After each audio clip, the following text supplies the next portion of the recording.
গেল বছরে July August আন্দোলনে গণহত্যার দায়ে ক্ষমতাচ্যুত আওয়ামী লীগকে নিষিদ্ধ করার সিদ্ধান্ত নিয়েছে সরকার। শনিবার রাষ্ট্রীয় অতিথি ভবন যমুনায় অন্তর্বর্তী সরকারের জরুরি বৈঠকে এ সিদ্ধান্ত নেওয়া হয়।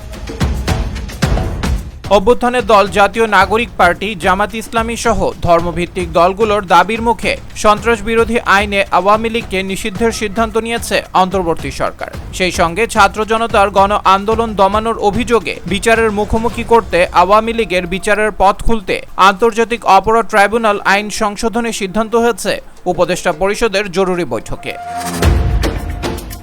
শনিবার রাতে উপদেষ্টা পরিষদের জরুরি সভা শেষে এসব সিদ্ধান্তের কথা জানান আইন উপদেষ্টা আসিফ নজরুল। সভায় 3টি সিদ্ধান্ত হওয়ার কথা তুলে ধরে তিনি বলেন, এ বিষয়ে প্রয়োজনীয় পরিপত্র পরবর্তী কর্মদিবসে জারি করা হবে। বিচার না হওয়া পর্যন্ত সন্ত্রাস বিরোধী আইনের অধীনে সাইবার স্পেস সহ আওয়ামী লীগের যাবতীয় কার্যক্রম বন্ধ রাখার সিদ্ধান্ত নিয়েছে সরকার। ব্রিফিংয়ে আসিফ নজরুল বলেন, সভায় আন্তর্জাতিক অপরাধ ট্রাইব্যুনাল আইনের সংশোধনী অনুমোদিত হয়েছে।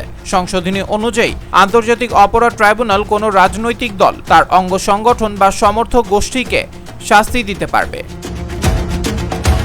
উপদেষ্টা পরিষদের বৈঠকে আন্তর্জাতিক অপরাধ ট্রাইব্যুনালে বাংলাদেশ আওয়ামী লীগ ও তার নেতাদের বিচার কার্য সম্পন্ন না হওয়া পর্যন্ত দেশের নিরাপত্তা ও সার্বভৌমত্ব রক্ষা, জুলাই আন্দোলনের নেতাকর্মীদের নিরাপত্তা এবং আন্তর্জাতিক অপরাধ ট্রাইব্যুনালের বাদী ও সাক্ষীদের সুরক্ষার জন্য সন্ত্রাস বিরোধী আইনের অধীনে সাইবার স্পেস সহ আওয়ামী লীগের যাবতীয় কার্যক্রম নিষিদ্ধ করার সিদ্ধান্ত গ্রহণ করা হয়।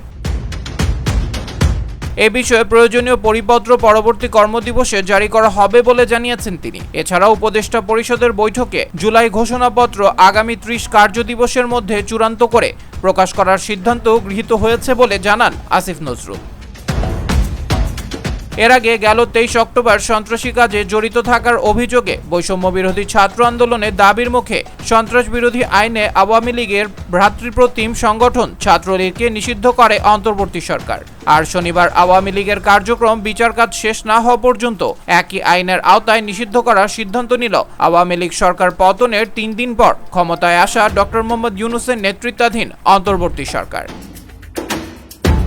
ক্ষমতাচ্যুত স্বৈরাচার শেখ হাসিনার সরকারের পতনের পর থেকে বিভিন্ন দল ও মহল থেকে আওয়ামী লীগকে নিষিদ্ধের দাবি আসছিল। এর মধ্যে গেল বুধবার মধ্যরাতে সাবেক রাষ্ট্রপতি মোহাম্মদ আব্দুল হামিদ থাইল্যান্ডে গেলে নতুন করে দলটির নিষিদ্ধের দাবিতে কর্মসূচি নিয়ে মাঠে নামে জাতীয় নাগরিক পার্টি। বৃহস্পতিবার রাতে সরকার প্রধানের বাসভবন যমুনার সামনে অবস্থান নেন জাতীয় নাগরিক পার্টির নেতা হাসনাত আব্দুল্লাহ নেতৃত্বাধীন একদল বিক্ষোভকারী। আওয়ামী লীগ নিষিদ্ধের দাবিতে আয়োজিত কর্মসূচিতে সংহতি প্রকাশ করেন জামাত ইসলামী, এবি পার্টি, ইসলামী ছাত্র শিবির, ইসলামী আন্দোলন বাংলাদেশ, হেফাজত ইসলাম এবং বৈষম্য বিরোধী আন্দোলনে অংশগ্রহণকারী সহ বিভিন্ন ছাত্র সংগঠনের নেতাকর্মীরা। এদিকে তারই পরিপ্রেক্ষিতে শনিবার রাতে জরুরি বৈঠক ডাকেন প্রধান উপদেষ্টা এবং তাতে আওয়ামী লীগের বিষয়ে এমন সিদ্ধান্ত নেওয়া হয়।